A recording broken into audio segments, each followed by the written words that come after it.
Welcome, everybody, to Connecting the Universe. I'm author and researcher Mike Ricksecker.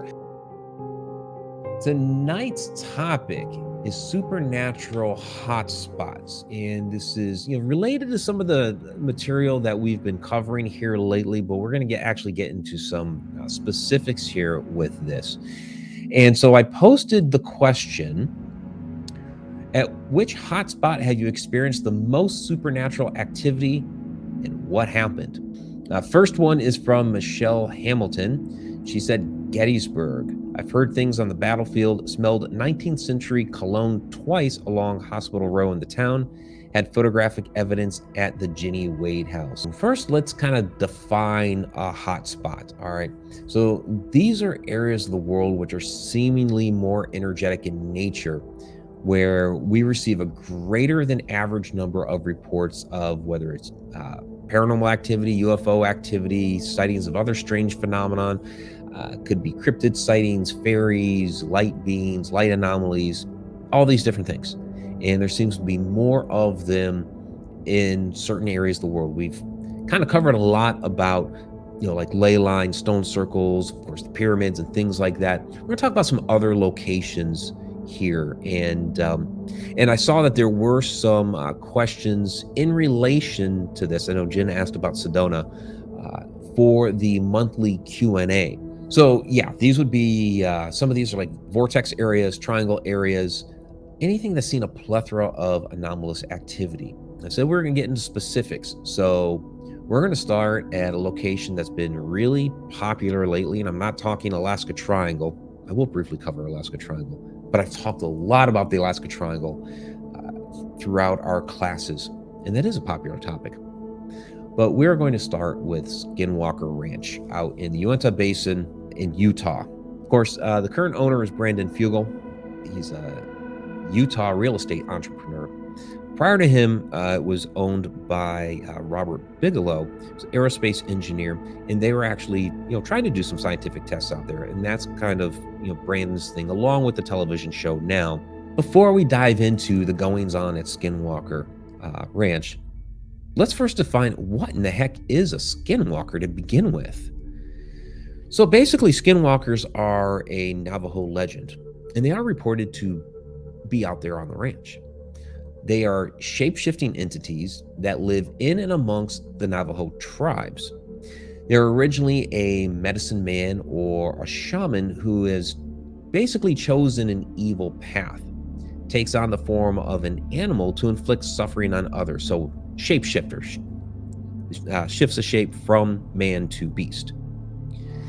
Now, in order to become a skinwalker to begin with, the shaman must be initiated by a secret society of other skinwalkers. So you have to get approached by another skinwalker shaman. And one of the requirements is to kill a close family member, which is really, really tragic. But it's kind of like the whole selling your soul sort of thing. So skinwalkers wear the skins of the animals they transform into, which is why the Navajo insists that the tribe not wear the pelt of any predatory animal. So any regular person within the tribe, they're told, don't wear the pelt of any predatory animal like a wolf or something like that, so that we know you're not a skinwalker. So now these things are supposed to have very special abilities like mind reading, controlling thoughts, the ability to jump high cliffs. They're supposed to be able to outrun cars, so very, very fast. They're said to also be able to reanimate the dead to attack their enemies. So really, really nasty, nefarious type of creatures. The reason why it's called Skinwalker Ranch has to do with a curse from back in the 1800s. So it was a 1864 land dispute between the Navajos, the Utes, and the U.S. government. The Navajo ended up becoming forced out of the area, blaming the Utes for helping the U.S. government. In turn, the Navajo cursed the land and called upon the skinwalkers to populate the area. And since that time, skinwalkers have been said to roam the desert prairie. There have been cattle mutilations. People who dig on the land have been known to become extremely sick. UFOs are commonly reported, and cloaked beasts have been seen running across the land. And of course, the buildings on the property are supposed to be very, very haunted. And these are things that are actually reported there on the ranch. They have many, many UFO sightings. There are people that believe that UFOs are like inside the mesa, but they see a lot of activity up in the sky. When there has been digging on the land, strange things happen to people.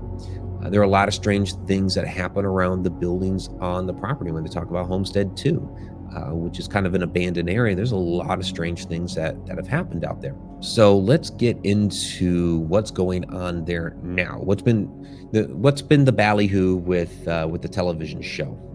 There's been a lot of electromagnetic interference. They've had malfunctioning navigational equipment, bizarre activity around the mesa, which is what you're looking at here. This is the photo that you're looking at. And then they have a lot of strange activity around what they call the triangle area. Triangle. And there are an extraordinary amount of UAP sightings there. And I've been watching the television show and following along. It seemed like in season 3, there were a ton of the UAP sightings. And what's interesting is they've been trying to generate it. What I mean by that is they have discovered this kind of pocket of air that has, it's above that triangle area that I was just showing you there. They've basically kind of triangulated a point above there, which seems to react to a lot of the anomalous activity. Now, they've flown through it. And when they have flown through it, the one helicopter that they sent through it, all of a sudden the altimeter is going nuts. Just very, very unusual activity. It's reading as if they're near the ground. They're thousands of feet in the air. Doesn't make any sense. And anytime that they do things like that, when they try to interact with this, whatever energy is hovering there in the air, it's not long after that all of a sudden they have some sort of UAP sighting. And what I mean by that, so UAP, unidentified aerial phenomena, which is a different term than unidentified flying object, UFO. And basically, they assign UAP these days that for whatever reason, about 20 years ago, they decided we need to make a distinction between an actual aircraft in the air or flying craft, flying saucer, and other things going on like light anomalies and things like that. They could call it USA, unidentified stuff in the air, because it's all unidentified. They don't know what it is. Sarah's asking, does a high quartz or other mineral content in the soil contribute to concentrating energy? It does. So that's something that we've talked about a lot when it comes to triangle areas, or kind of those, when we talk about the telluric currents, when we talk about when they cross those nodes of energy that are really conductivity discontinuities. That's kind of like the geologist term for it. And basically what's going on is from the Earth's magnetic core, that vortex energy that's rising up through the ground interacts with those different minerals and metals and things like that and creates different activity. And there is some unusual metal that they have found there. So here's a couple of bits of it. They drilled into the side of the mesa. There are traces of 2 different metals on there. And one is on one side, one is on the other. They're not mixed. One is tellurium, and they're both very rare. The amount of tellurium available on Earth is comparable to about that of platinum. The other side is europium. Again, one of the rarest of the rare earth metals. Its hardness is similar to that of lead, so it's kind of malleable. We use it in lasers and other optoelectronic devices. When it comes to tellurium, they're used in solar cells, infrared detectors. So we see these metals used in some very, very sophisticated type of electronics. So magnetism hitting the metal, causing different anomalous activity. Now, one of the things, again, that was interesting to me is the strange navigational problems that they've had, all the issues that they've had with devices, and not just the helicopter in the air. They've had strange things going on the ground with electronic equipment, cell phones, cars and vehicles just doing strange things. As I keep hearing more and more of the stories and keep watching what's going on, it's become more and more eerily familiar to all the stories I've heard about the different triangle areas of the world. You look at something like the Bermuda Triangle. I'm not going to do a whole huge thing on the triangles because we've done this before. But you look at the Bermuda Triangle and something like Flight 19, very, very infamous, tragic incident that happened there. They still have not found Flight 19. And these gentlemen here who presumably have perished. The last we heard from them, they had turned north. They had completed their first leg of their run. It was just a training run. They had completed their first leg, turned to the north, and then all of a sudden they had strange compass readings. Their compasses started acting very, very odd. Then and they're trying to get things corrected, make sure they're on the right course. Then all of a sudden a storm kicked up out of nowhere. Trying to dodge the storm, compasses still aren't working properly. They're reporting seeing different things on the ground. At one point they thought that they were over the Keys. Never heard from them again. Even one of the rescue planes, when they took off, gone, never heard from again. And of course we've seen similar things in the Alaska Triangle as well. So when we look at a tragic story like the Princess Sophia, now, this is a story in which the captain of that ship, this is October, Flight 19 was December 1945, the Princess Sophia, October 1918. Storm kicks up, massive blizzard. It's in October, it's Alaska, it happens in Alaska. Now, the captain of the ship, Captain Locke, very, very familiar with the area. And he knows that when you're going through this, the Lynn Canal, he knows that there's a reef right in the middle of it. So he would stay to the one side. And he talked about, staying in deep water. Well, somehow they end up on the reef. In this photo here, you can see how violent the water is, and the rescue ships could not get there. They would have crashed right back into the reef. And in fact, when they found the wreckage later, that's pretty much what happened. Is, people that tried to get off in the lifeboats crashed into the reef. But what happened is kind of the question. Why did he end up on the reef to begin with? Stormy conditions. They said it was whiteout conditions. So they can't see in front of them at all. So they're left to their instrumentation. And, is it something like what happened with Flight 19, where all of a sudden the instrumentation went crazy, so they couldn't, properly guide themselves along, and boom, they ended up on the reef. And we're seeing that same thing with Skinwalker Ranch. They're up in the air above what they call the triangle area, and the altimeter is going crazy.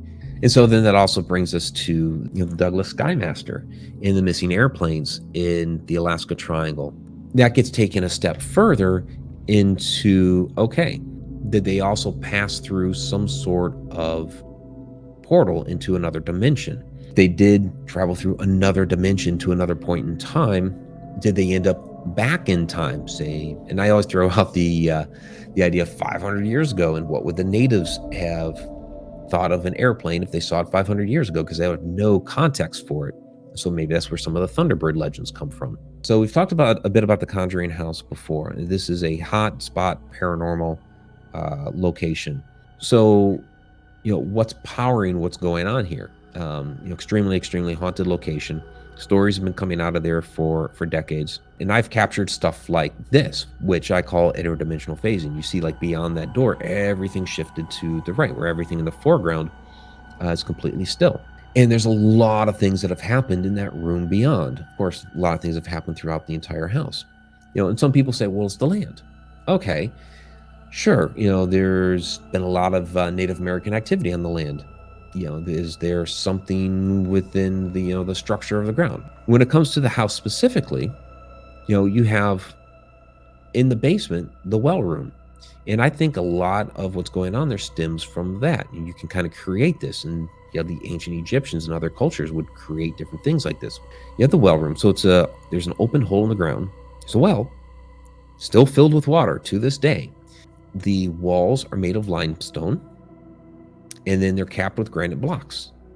And it's like a perfect little power plant to generate this type of activity. So directly above there is the parlor, where the most notorious thing that happened from there, Carolyn Perrin had seen the time slip happened right there, where she had seen the whole family. The two gentlemen turned and looked at her and said, well, would you look at that? A lot of other things happened in the area, but then directly above is Andrea's old bedroom, and the middle bedrooms had a lot going on too. But this is where shadow smoke has been witnessed several times. Strange energy. I mean, I almost passed out in that room when I was in there. So a lot of things going on in that house. Hotspot. Okay, let's move out to the Midwest. I have a few minutes here. One of my favorite locations, Mineral Springs Hotel, Alton, Illinois. Wonderful location. Very historic. It's been around for over 100 years now. They drilled into the ground to get fresh water. They ended up with mineral water. So then they decided, well, we're going to build this hotel. We'll get the mineral baths going and bottle the water and sell it and all of that wonderful stuff. Great. So you have, again, an open well into the ground that has these different minerals. It's right on the Mississippi River, for one. You got the limestone bluffs right on the east side. They're right, basically almost up against the hotel. It's like a couple blocks and boom, you got the limestone bluffs. Right down the road, you have the Cahokia Mounds, which ancient, it's the biggest pyramid north of Mesoamerica. And then right up the road, of course, you have the Piasaw Caves that we were just talking about. So, that's a sacred site to the Native Americans. And of course, I have to show this photo here because this is Coyote Chris and I. It's about 1 year right now since he passed away. But yeah, we're right there by the well. All right, last couple comments. Let me take a look. Alina, in the book of Enoch, extraterrestrials are known as the Watchers, right? So debatable as to what the Watchers are. They could be extraterrestrials. They could be ultra-terrestrials. They could be angelic beings of some sort. They could be interdimensional beings. It could be the Anunnaki. There's a lot of different theories. That would be a whole class in and of itself. And thank you, Nicole. I appreciate that. And yeah, Jen, had my own little supernatural event over here. So, all right. So, Sarah, I'm going to save this question here for the monthly Q&A. How about that? About my hypnosis session. So those listening to the podcast version of this later, if you want to know about my hypnosis session and what I encountered there, please sign up for the Connected Universe Portal, connecteduniverseportal.com, 30-day free trial. You can join this weekly interactive class, of course. All right, everybody, till next time, time really exists.